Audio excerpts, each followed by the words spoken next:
Je pense qu'on a bien vu aujourd'hui qu'il y a des changements profonds qui sont en train de s'installer. Les changements se produisent maintenant à une vitesse beaucoup plus rapide qu'il y a, mettons, 25 ou 30 ans. Là. Moi, ce qui m'a frappé aujourd'hui, c'est la révolution dans la production de contenu. Il y a la télévision et il y a l'Internet et les contenus sont complètement différents.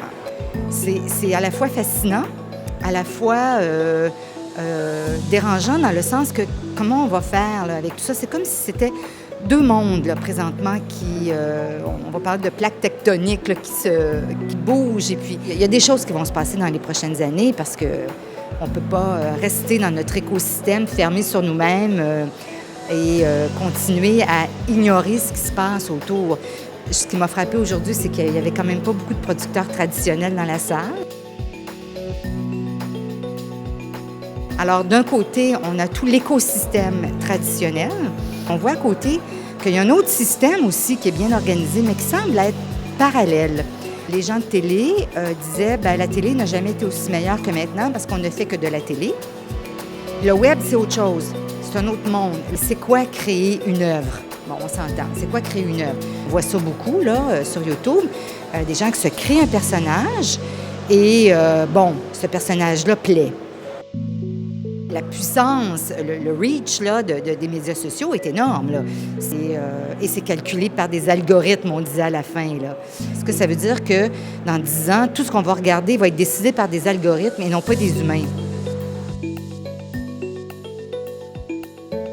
Les jeunes ont beaucoup plus de difficultés parce qu'ils ne font pas partie du système, de l'écosystème actuel. Les revenus, c'est pas évident. Là. Il faut avoir des millions et des millions de clics pour faire de l'argent. Là. On ne fait pas de l'argent comme ça.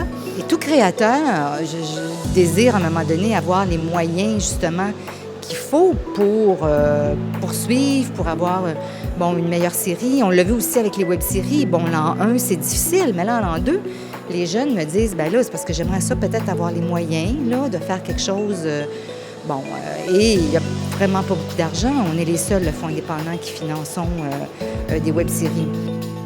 Comment on fait pour passer du traditionnel à l'autre étape? Présentement, je pense que le CRTC là, a beaucoup d'idées, beaucoup de travail à faire. Mais il n'y a personne parmi les OTT qui ont le droit de déposer au Fonds des médias, qui ont le droit de déposer au Fonds Bell, au Fonds Rogers, au Fonds Cogeco, à tous les fonds, qui ont le droit au crédit d'impôt. Donc, on se retrouve encore, oui, mais qui va les financer? Il y a une historique derrière l'écosystème. Et l'écosystème a été bon jusqu'à peut-être quelques années. Là. Tout le monde va avoir à se redéfinir dans ce nouveau contexte-là. Mais il y a des lois. Au Québec, on a la loi sur le statut de l'artiste.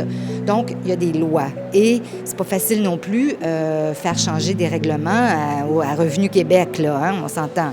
Bon, alors c'est ça, je veux dire, par l'écosystème, on va avoir du travail à faire. Mais je pense qu'il y a des opportunités, il y a des défis, il y a des portes qui s'ouvrent, mais il faut faire le bilan, là, parce que c'est vraiment beaucoup d'informations.